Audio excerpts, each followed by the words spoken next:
সিলেটের গোয়েনঘাট উপজেলার ফতেপুর ইউনিয়নের বিন্নাকান্দি গ্রাম থেকে আরও ২,৫০০ ঘনফুট সাদা পাথর জব্দ করা হয়েছে।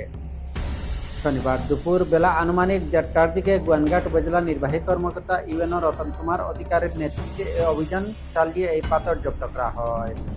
জানা যায়, শনিবার দুপুরবেলা আনুমানিক ১:৩০টার দিকে গোয়েনঘাট উপজেলা নির্বাহী কর্মকর্তা রতন কুমার অধিকারীর নেতৃত্বে একদল পুলিশ ও স্থানীয় প্রশাসন গোয়েনঘাট উপজেলার ফতেপুর ইউনিয়নের বিন্নাকান্দি গ্রামে পাথর উদ্ধার অভিযান পরিচালনা করে।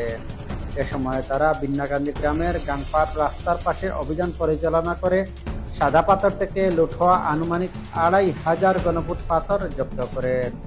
গোয়েনঘাট উপজেলা নির্বাহী কর্মকর্তা রতন কুমার অধিকারী বিষয়টি নিশ্চিত করে বলেন, ধন্যবাদ। আজকে আমরা গোয়াইনঘাট উপজেলার ফতেপুর ইউনিয়নের বিন্নাকান্দি গ্রামে, এটা গাঙ্গের পাড় রাস্তার পাশে স্তূপ করে রাখা সাদা পাথর থেকে লুট হওয়া কিছু আনুমানিক ২,৫০০ ঘনফুটের মতো পাথর এখানে আমরা জব্দ করেছি।